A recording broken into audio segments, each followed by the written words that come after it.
do MTM e da cronoanálise para otimização de processos logísticos in-house na indústria automotiva, Jander Matos da Silva. Jander, tem seus 15 minutos para apresentar seu trabalho. Para baixar, só clicando aqui? É, só isso, descendo. Maravilha. Então, primeiramente, bom dia a todos. Vamos começar. Antes de fazer as devidas colocações do MTM, cronoanálise e os demais temas, né? Só com relação ao objetivo geral desse trabalho, né? Exatamente investigar essas metodologias.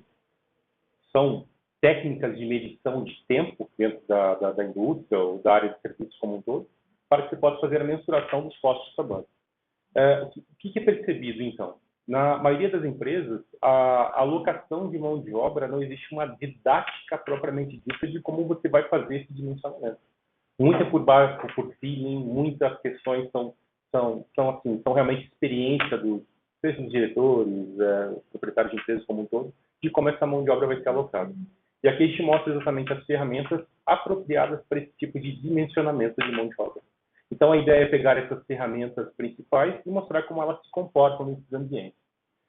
No entanto, focado à logística, porque logística eu vou explicar um pouquinho mais para frente. Então, tendo em vista esse principal objetivo de realmente investigar essas ferramentas de dimensionamento de mão de obra na indústria e, claro, também para a área de serviços, tem possibilidade de tentar entender exatamente de como esse dimensionamento da mão de obra em áreas complexas funcionaria.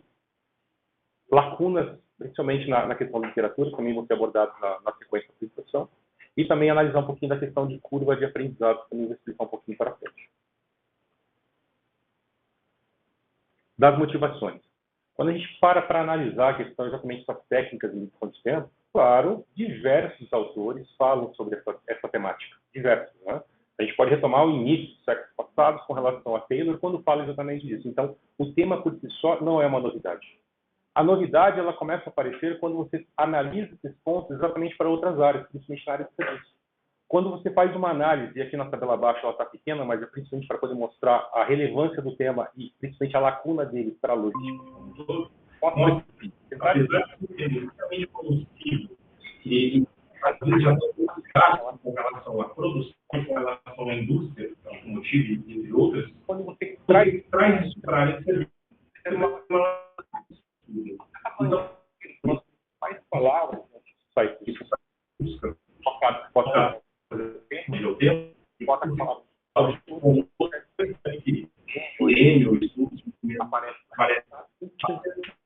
nos últimos 5 anos. Colocou logística, a quantidade de... Isso acontece com outras coisas, como o Elo, como a academia,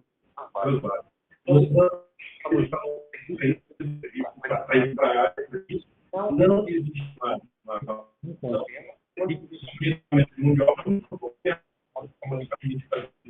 a verdade. Dessa forma, pegar uma área de serviço e fazer a aplicação dessa experiência mais existe ferramentas para nos as duas ferramentas métodos time measure, cronoanálise e, é claro, apesar de você ter ferramentas importantes para fazer o dimensionamento de mão de obra, é visto que as pessoas por si só procuram o menor esforço, a lei do menor esforço. Então, analisar o tempo de trabalho despendido por essa pessoa, é natural que em determinado momento ela vai procurar formas de fazer ainda melhor, ainda mais rápido. Então, para tirar esse critério, ou tirar essa vantagem que seja, e falar que é uma ferramenta MTM, uma ferramenta cronoanálise, a curva de aprendizado vai entrar no terceiro momento, exatamente para explicar o quanto o operador por si só também se especializa. Então, serão 3 momentos de análise que esse trabalho pretende fazer, exatamente em comparação a essas ferramentas. O primeiro momento, que é esse momento de planejamento, onde a ferramenta MTM por si só ela é mais aplicada, visto que, como você não tem postos previamente definidos, você precisa de uma ferramenta robusta que possa dizer o que aquele operador vai estar fazendo. E o MTM é exatamente isso. Você não tem um posto, não tem um operador trabalhando e executando atividade. Então, através da didática do MTM, você tem tempos padronizados para o caminhar, para o alcançar, para o sentar, para o levantar, e vai te dar exatamente a ocupação daquele posto de trabalho.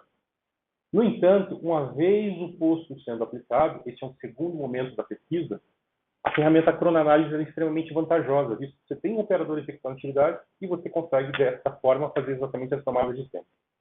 O que acontece é que, é claro, ambas as didáticas de ferramenta ficam muito a critério do próprio planejador, do próprio tomador ou avaliador, mas também do avaliado. A ferramenta MTM, ela por si só, ela precisa de um critério em que o avaliador seja realmente especialista naquilo que faz, uma vez que todos os dados fornecidos, apesar de ser uma didática, também carecem de um autoconhecimento por parte dele. Quando você olha a cronoanálise, não. A cronoanálise, ela é um pouco mais simples, só que, no entanto, ela também carece de que o operador que está sendo avaliado execute a atividade da forma mais correta possível. E aí a gente entra naquela outra questão. Uma vez que a pessoa está sendo avaliada, será que ela realmente vai executar o tempo certo, no momento certo, da forma certa? Será que ela vai tentar se privilegiar naquele instante? Então, dados como esses podem ser até, inclusive, no final eu demonstro como critérios que podem dificultar ou limitar a pesquisa em si, e por isso eles têm que ser extremamente cuidadosos para que certos dados realmente não sejam destoados do estudo. Terceira parte do estudo é exatamente a checagem, como disse, a curva de aprendizado. Visto que esses operadores estarão em prática durante um período de tempo, novamente, é natural que ele procure a lei do menor esforço. Então, nesse terceiro momento, é checar se houve algum ganho em comparativo à fase 2, que é a da cronoanálise, se realmente houve uma melhora no tempo como um todo, mostrando que exatamente a evolução da lei do menor esforço, da curva de aprendizado, possa, sim, contribuir com relação à evolução dos tempos e, novamente, redução do tempo de trabalho por esse operador. Com relação às hipóteses, né? Então, sim, o MTM tem uma influência grande por parte do planejador. Então, o estudo tem por esse objetivo realmente analisar o quanto essa influência sim, pode afetar ou não com relação aos dados. A cronoanálise tem essa questão, então, do próprio avaliado. Ele precisa ter, é necessário, então, que o operador, a ser avaliado em diferentes tomadas de tempo, tem que ter esse cuidado como todo para que ele não seja favorecido com relação ao resultado. E, no fim das contas, a terceira parte do estudo é exatamente a questão da curva de aprendizado, como eu já expus. Com relação à prévia metodológica, o ambiente em que ela vai estar inserida. Por se tratar de uma montadora, aproveita-se um momento muito oportuno dentro do processo dela em que toda a mão de obra logística in-house vai ser avaliada. Então, como exemplo, né, esse instante está sendo inserido um outro produto na linha de produção que faz com que a complexidade lá existente ela aumente e, com isso, todo o processo tem que ser revisado. Um exemplo muito rápido, numa linha de produção existem materiais que são abastecidos na borda de linha e quando você tem aumento de complexidade, a quantidade de material a ser abastecido, claro, naturalmente ela aumenta, sendo necessários processos novos ou processos mais complexos. Então, antes você tinha um processo basicamente direto entre receber, armazenar, abastecer e entregar na linha de produção, um processo e um fluxo contínuo. E para evitar essa complexidade, outros processos são criados, como, por exemplo, a separação prévia do material, uma disposição já pré-sequenciada de material antes de ir para a linha de produção, justamente por conta da falta de espaço. Visto esses diferentes cenários, diferentes complexidades, novamente, todos os postos terão que ser revisados. Com isso, essa pesquisa ela tende a analisar 123 postos de trabalho que terão condições, novamente, por conta da complexidade desse novo produto e, portanto, precisam ser revisados.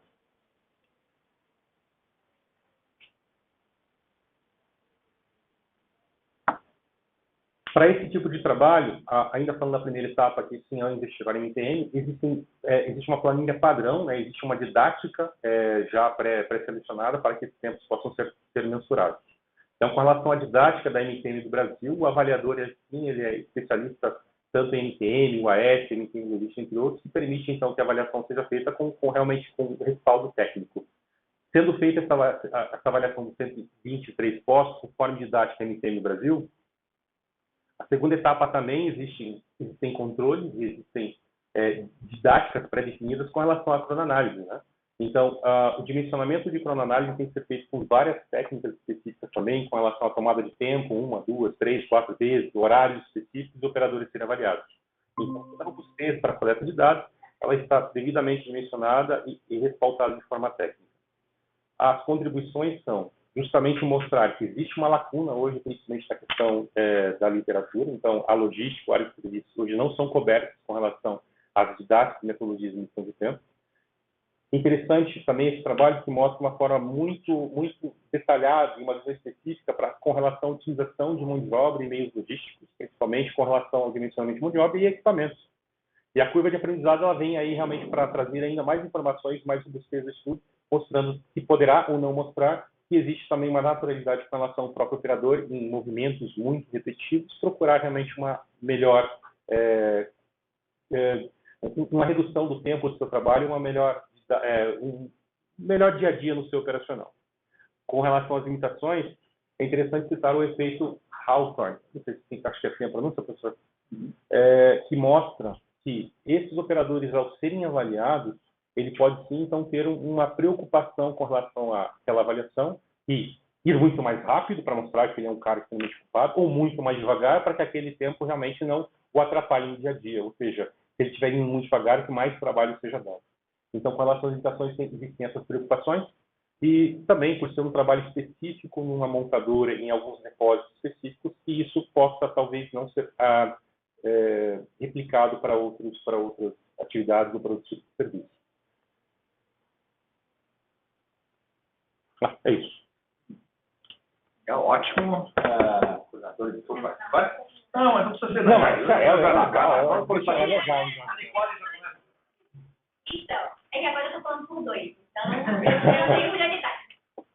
Como é uma limitação das pessoas, né, quando são avaliadas, trabalharem de forma diferente, a aceitação deles participarem foi difícil, tem... Não, é natural. Bom dia, tudo bem? É natural, visto que esse tipo de atividade de observar a linha de produção, ela já é do dia a dia da operação.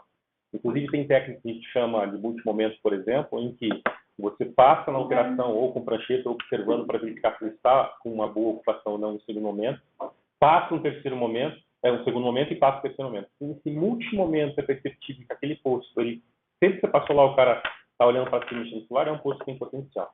Então, esse tipo de observação já é natural do dia a dia, né? Então, não há nenhum problema com relação a isso, ou dificuldade de aceitação ou não.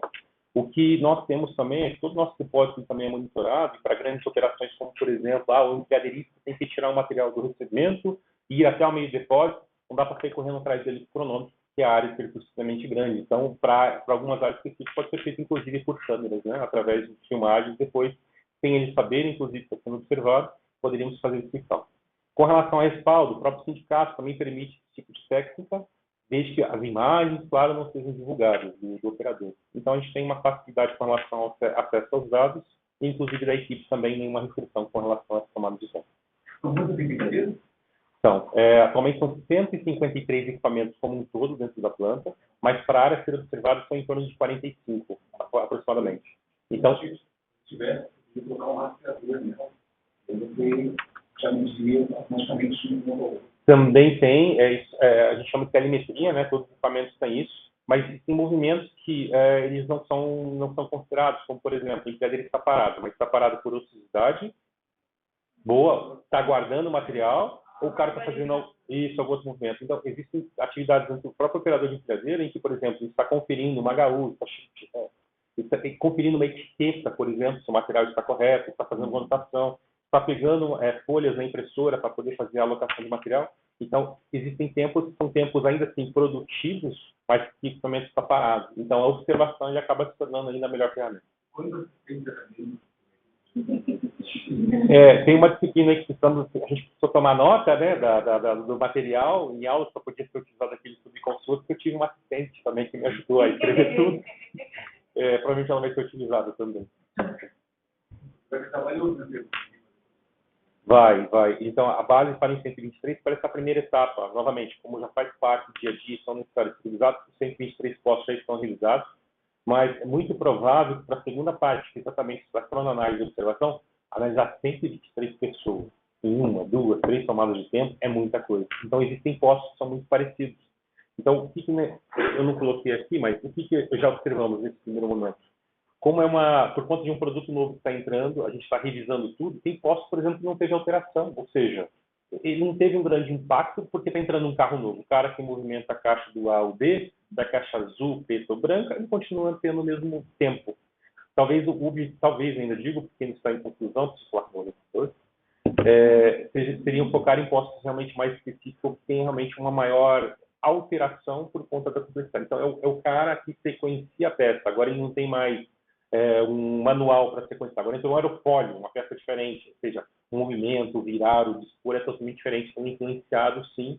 E esse virar, movimentar, ou seja, essa complexidade do dia a dia, faz com que, novamente, na curva de aprendizado, ele não pegue mais a peça assim, agora ele pega assado e com isso ele ganha microsegundos da operação, mostrando que, sim, ele naturalmente pode propor coisas ou melhorias para o seu processo e faz com que, novamente, a curva de aprendizagem realmente ela seja aplicada.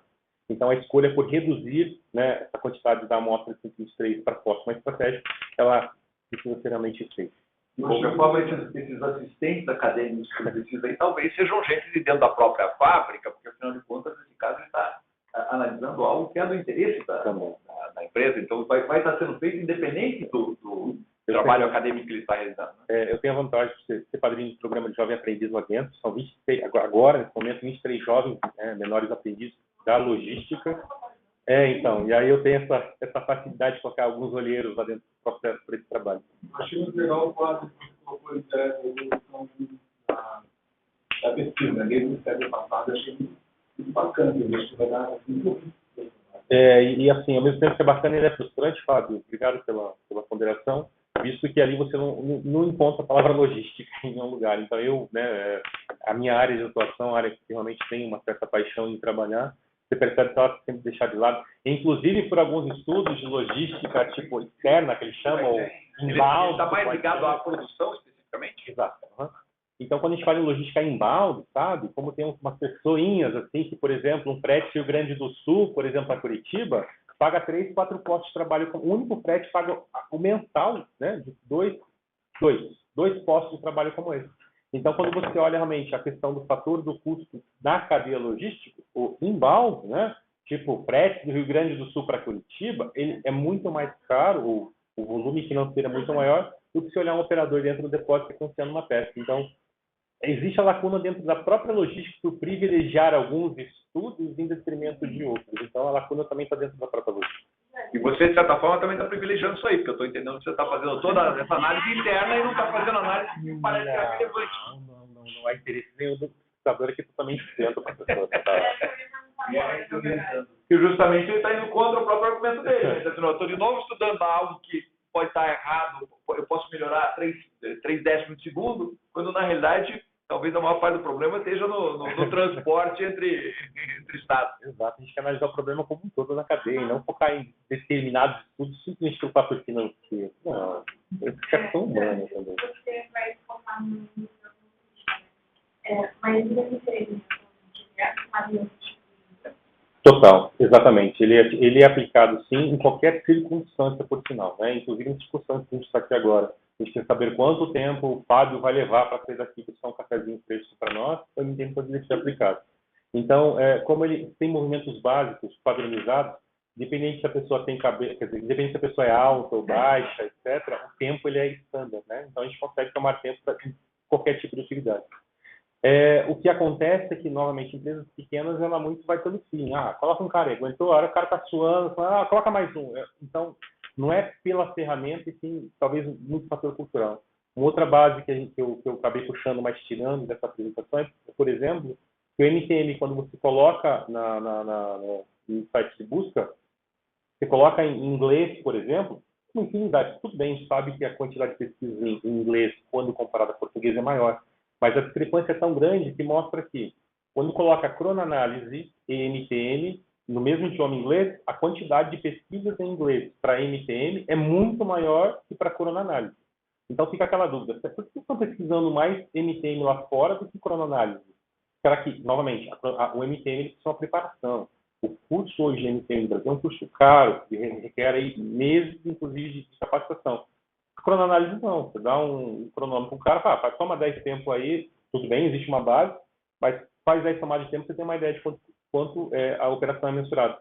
Deve ser muito caro, então, no processo desse, porque eu, pessoalmente, nunca vi aplicar, né, durante o tempo. Porque, você não sabe, ou, eu nunca me perguntar, né,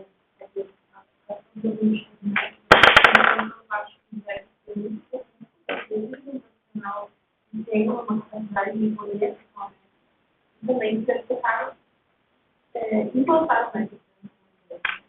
A implantação em si não o que acontece. A empresa investigada por sinal, ela tem sistemas, sistema corporativo extremamente robusto, você faz para ela layout, uma série de informações. Mas a base do sistema é uma planilha Excel. Então, quando eu mostro, por exemplo, na apresentação a planilha Excel, esse é um estudo que você pode fazer em qualquer circunstância. Nada mais é que a pessoa deu 3 passos. O 3 passos é o código K, que vale tantos MTUs, e convertendo são tantos segundos. Então, na planilha Excel, você consegue facilmente converter e fazer esse tamanho de tempo. Então, não é nem o investimento na ferramenta e nem a dificuldade em implementar. É a formação em si do profissional. Então, falta realmente um pouco de cultura em que empresas, talvez, de médio a pequeno porte, normalmente você coloca a pessoa lá e está tudo certo, né? Mas será que essa pessoa realmente é produtiva? Será que eu não consigo melhorar? Como o custo maior da operação em médias e pequenas empresas, é claro, não é na logística diretamente, é claro que ele vai focar na produção dele, vai focar no inbound, vai focar no cliente final, e é uma área que fica um pouco carente de profissionais e de atenção. Então, o estudo tem um pouco dessa atenção aí, de cuidar dessa carência. Feito. Não. Legal? Obrigado.